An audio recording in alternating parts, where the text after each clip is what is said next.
সুপ্রিয় চতুর্থ শ্রেণীর শিক্ষার্থীবৃন্দ, আশা করি তোমরা ভালো আছো। আমাদের 5.3 অনুশীলনীর যে ভিডিওটি আগে আমরা প্রকাশ করেছি, আশা করি সেটি দেখেছো। যদি না দেখে থাকো তাহলে এই মুহূর্তে দেখো, এখানে একটা লিঙ্ক আসছে, সেখানে ক্লিক করে তোমরা এই ভিডিওটা দেখে নিতে পারবে। আর সেটা ছিল খুবই গুরুত্বপূর্ণ একটি গাণিতিক যে ক্রম আছে সেটির ব্যবহার। আজকে আমরা তোমাদের 65 নম্বর যে পৃষ্ঠা আছে সেখানে 3 নম্বর যে সমস্যাটি আছে এই সমস্যাটি আমরা আজকে সমাধান করব। তো 3 নম্বরে একটি কাঠামোবদ্ধ প্রশ্ন আছে, সেই প্রশ্নটা চলো আমরা একটু দেখি। দেখো, প্রশ্নটা তোমাদের বইয়ে দেওয়া আছে, নিচের সমস্যাগুলোকে সাধারণ গাণিতিক বাক্যে প্রকাশ করো। তো সাধারণ গাণিতিক বাক্যে প্রকাশ করতে গেলে আমাদের যেটা করতে হবে সেটা প্রশ্নটা একবার পড়ে নিতে হবে। তো আমরা 3-এর এটা 1 নম্বর যেটা আছে আমরা সেটা করব। এখানে বলছে কি, দেখো, 5টি পেন্সিলের দাম 60 টাকা হলে 5টি পেন্সিলের দাম 60 টাকা হলে 9টি পেন্সিলের দাম কত, সেটা গাণিতিক বাক্যে প্রকাশ করতে হবে। সেটা গাণিতিক বাক্যে প্রকাশ করে তারপর আমরা সমাধান করব। তো প্রথমেই আমাদেরকে কি করতে হবে, যে 5টি পেন্সিলের দাম কত টাকা, 60 টাকা। তার মানে আমাকে একটা পেন্সিলের দাম বের করতে হবে, তারপরে একটার দাম যত হবে এটাকে যদি আমি গুণ করি 9 দিয়ে, তাহলে 9টা পেন্সিলের দাম আমরা বের করতে পারবো। তাহলে প্রথমে কাজটা কি করব, আমরা ভাগ করব, তাই না? আমরা ভাগ করব। কত দ্বারা ভাগ করব? 5 দ্বারা ভাগ করব। কতকে ভাগ করব? 60কে ভাগ করব। তাহলে আমরা এটা গাণিতিক বাক্যে যদি সাজাই, এই 60 টাকা হচ্ছে 5টা কলমের দাম, তাহলে একটা কলমের দাম বের করলে আমাকে কী করতে হবে, এই 5 দ্বারা ভাগ করতে হবে। ভাগ করার পর এটা কি বের হবে, এটা বের হবে একটা কলমের দাম। আর একটা কলমের দামকে যখন আমরা 9টি পেন্সিলের দাম, আর একটিকে যখন আমি 9 দ্বারা গুণ করব, তখন এটা বেরোবে কি, এটা বেরোবে পেন্সিলের দাম, 9টা পেন্সিলের দাম। আমার কিন্তু প্রশ্নই ছিল 9টা পেন্সিলের দাম। তাহলে দেখো, এখান থেকে আমি দিলাম এত টাকা। তো এখন দেখো তো, হিসাবের ক্রমটা কি মনে আছে তোমাদের? অবশ্যই মনে থাকবে, কারণ হচ্ছে এটা আমরা ভালোভাবে বুঝেছি। তো হিসাবের ক্রমটা কি, গুণ এবং ভাগ দুইটার কাজ যদি থাকে তাহলে দুইটার কাজ আমরা করব, তবে আমরা বাম দিকে যেটা থাকবে সেটাকে আমরা আগে কাজ করব। তো এখানে বাম দিকে কি আছে, ভাগ আছে, তার মানে ভাগের কাজটা করতে হবে। এখন আমি 5 দ্বারা 60কে যদি ভাগ করি, আমি এখানেই করে নিয়ে আসি, 5 দ্বারা আমরা 60কে ভাগ করতেছি। 5 একে 5, 1 আর 0, 5 দ্বিগুণে 10, তার মানে কত হচ্ছে এখানে 12। 5 দ্বারা 10কে ভাগ করলে কত হচ্ছে 12। এখন গুণ করব কত, 9 দ্বারা। তো 9 দ্বারা যদি আমি 12কে গুণ করি, দেখো 9 দুগুণে 18, হাতের আছে 1, 9 একে 9 আর 1 10, তাহলে কত হচ্ছে 108 টাকা। তাহলে আমরা এই যে 1 নম্বর যেটা ছিল সেটাকে আমরা গাণিতিক বাক্যে প্রকাশ করলাম এবং কি করলাম, আমরা এটাকে আবার সমাধান করলাম।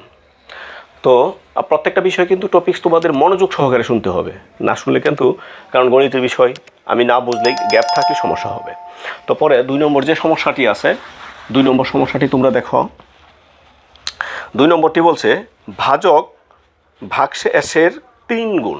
ভাজক যত, এটা কত হবে, ভাগশেষের 3 গুণ হবে। ভাগশেষ যত, এটাকে 3 দ্বারা গুণ করলে ভাজক পাবো আমরা। আচ্ছা, এবং ভাগফল ভাজকের 4 গুণ। ভাগফল আবার কি বলছে, ভাজকের 4 গুণ। এখন বলছে কি, ভাগশেষ যদি 2 হয় তাহলে ভাজ্য কত। এখানে বিষয়গুলো একটু কমপ্লিকেটেড, একটু জটিল হয়ে যাচ্ছে আমার মনে হয় আর কি তোমাদের। যে দেখো, প্রশ্নটা আবার পড়ো, ভাজক ভাগশেষের 3 গুণ, তার মানে ভাগশেষ যত হবে সেটাকে 3 দিয়ে গুণ করলে কি বের হবে, ভাজক বের হবে। ঠিক আছে? আবার ভাগফল ভাজকের 4 গুণ, তার মানে ভাজককে যদি তুমি 4 দিয়ে গুণ করো তাহলে ভাগফল বের হবে। আর ভাগশেষ যদি 2 হয়, এখন ভাগশেষ কত আছে দেখো, ভাগশেষ আছে কত, 2। এখন ভাগশেষ যদি 2 হয় তাহলে বলছে কি, ভাজক কত হবে, ভাগশেষের 3 গুণ। তাহলে আমি একটু এখানে সাজিয়ে নিচ্ছি, তারপর আমি গাণিতিক বাক্যটা সাজাবো। তাহলে ভাজক কি হবে, ভাজক হবে ভাগশেষের 3 গুণ। এই যে ভাগশেষ গুণ 3, বুঝতে পেরেছ? আচ্ছা, তাহলে এখন আমরা কি করব, ভাগফল কি হবে, ভাজকের হবে 4 গুণ। তাহলে আমরা কি লিখব, ভাগফল ভাজকের 4 গুণ। তাহলে ভাজকের 4 গুণ কত আছে এখানে দেখো, এখানে কত হবে, 3 দুগুণে 6, এটার 4 গুণ। আচ্ছা, এখন আমরা এখানে একটু বসিয়ে নিই 6, আর এখানে এটা কত হচ্ছে 24। এখন বলছে কি, এখন বলছে আমাদের ভাজ্য কত। কি সুন্দর তাই না? ভাজ্যের কিন্তু আমরা একটা সূত্র শিখেছি, মনে আছে তোমাদের? আচ্ছা, তাহলে আমরা লিখবো এখানে, এটা কিন্তু গাণিতিক বাক্যে সাজাতে হবে, এইটুকু আমি তোমাদেরকে বুঝিয়ে দিলাম যে আমরা কি করব। তাইলে ভাজ্য এখানে কি বলছে দেখো, ভাজ্য সমান কি, ভাজ্য সমান ভাজক গুণ ভাগফল যোগ ভাগশেষ, তাই না? আমাদের তো এটাই ছিল, তাই না? এখন আমরা একটু এখানে বসাই, এই যে এখানে এই জায়গাটা বসাবো আমরা। এখন ভাগশেষ কত, ভাগফল কত আছে, 6 গুণ 4, 6 গুণ 4, তার মানে 6 কোত্থেকে পাইলাম, 6 পাইলাম এটা 2 গুণ 3। তাহলে এই ভাজক হচ্ছে 2 গুণ 3 গুণ, সরি এটা ভাজক, তাই না? ভাজক কত আছে, 2 গুণ 3, 2 গুণ 3। এটাকে আমরা একটা দিলাম, কেন দিলাম সেটা আমি বুঝাচ্ছি। তারপর কি চিহ্ন আছে, গুণ। এখানে কি আছে, ভাগফল, ভাগফল কত আছে, 2 গুণ 3 গুণ 4, 2 গুণ 3 গুণ 4। আচ্ছা, যোগ ভাগশেষ, ভাগশেষ কত আছে, এই যে ভাগশেষ কত, 2। আশা করি তোমরা এটা বুঝতে পেরেছো।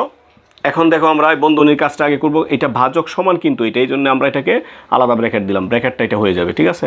তাহলে 3 দুগুণে 6 গুণ 3 দুগুণে 6, 4 6 24 যোগ 2। এবার দেখো এখানে গুণ আছে যোগ আছে, তাহলে কোন কাজটা আমরা আগে করব, এই কাজটা।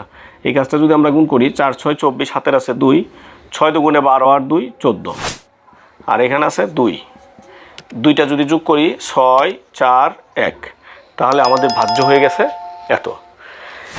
তো আজকে আমাদের সর্বশেষ একটা সমস্যা, সেটা আমরা সমাধান করব। তো সর্বশেষ সমস্যাটি একটু আমরা দেখে নিই কি বলছে এখানে।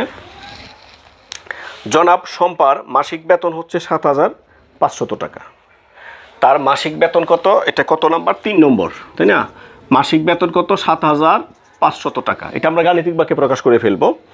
প্রতি মাসে তার খরচ হয় 7,250 টাকা। তাইলে প্রতি মাসে খরচ হয় কত, 7,250 টাকা। এটা মাসিক তার কি বলছে, এটা মাসিক বেতন, আর এটা হচ্ছে কি মাসিক খরচ। তিনি 1 বছরে কত টাকা জমাতে পারবেন, তিনি 1 বছরে কত টাকা জমাতে পারবেন। তাহলে এটা কিন্তু আমরা দুইভাবে করতে পারি। তো আমাদের সহজ নিয়মটা সেটাই তোমাদেরকে আমি দিচ্ছি।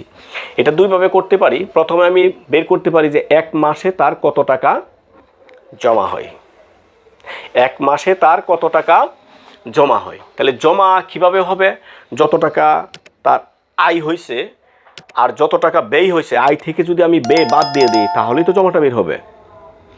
আচ্ছা, আয় থেকে যদি আমি ব্যয় বাদ দিয়ে দিই তাহলে জমাটা বের হবে। এখন জমাটা যদি আমি বের করতে চাই, তাহলে এটা আয়, এটা থেকে আমি ব্যয় করলাম, বাদ করলাম, তাহলে কী বার হবে, জমা। এই যে জমাটা বের হলো, এটা কত মাসের জমা বের হলো, কত মাসের জমা, 1 মাসের জমা। কিন্তু আমাকে তো বলছে তিনি 1 বছরে কত টাকা জমাতে পারবেন। তাইলে আমরা 1 বছরে যে কত টাকা, কত মাস হয় সেটা কি আমরা জানি? তাহলে আমরা এখানে লিখে নিব, জানা আছে 1 বছর সমান 12 মাস। তার মানে এখানে 1 মাসে এত টাকা হয়, এখন 12 মাসে কত টাকা জমা হবে, এই এত টাকা। আশা করি তোমরা বুঝতে পেরেছ। প্রথমে আমরা এটা বের করলাম, তারপর 12 দ্বারা গুণ করলাম। 12 দ্বারা কেন গুণ করলাম, আমরা এটাকে বছরে নিব। এখন আমরা এটা বিয়োগ করে ফেলি। তো বিয়োগ যদি এখানে সমস্যা হয় তোমরা এখানে করে নিতে পারবে, 7,500 7,250। এখন দেখো বিয়োগ করলে 0, এখানে 10, 10 থেকে 5 চলে গেলে 5, এখান থেকে 1 চলে গেছে 4, 4 থেকে 2 চলে গেলে 2, তাহলে কত হলো এখানে 250, আর গুণ হচ্ছে 12। তো এটা দ্বারা আমরা গুণ করি, 0 বাদ দিয়ে দেই, 12 দ্বারা গুণ করি, 0 আমরা বসিয়ে দিই। আর এখানে 5 দুগুণে 10, 0 হাতের আছে 1, 2 দুগুণে 4 আর 1 5। তাহলে এখানে এইটা ব্লক, আমরা এই ঘরটা ব্লক, এটা তো এই 0টা। এখন দেখো 1 দ্বারা যদি গুণ করি, 5 একে 5 আর 2 একে 2, 0 0, 5 দুগুণে 10, 0 হাতের আছে 1, 2 আর 1 3। তাহলে কত হলো এখানে, এই 3,000 টাকা হচ্ছে তার জমা। তো আশা করি বন্ধুরা তোমরা সুন্দরভাবেই এই 3 নম্বর যে সমস্যাটি ছিল সেটা দেখতে পেরে মানে সুন্দরভাবে উপভোগ করেছো। আর আগামী আমরা 4 থেকে 7 নম্বর যে সমস্যা আছে সেটা শেষ করবো আগামী পর্বে। তো দেখার আমন্ত্রণ রইল। আর যদি ভিডিওটি ভালো লেগে থাকে অবশ্যই বন্ধুদের মধ্যে ছড়িয়ে দিবে। ধন্যবাদ সবাইকে।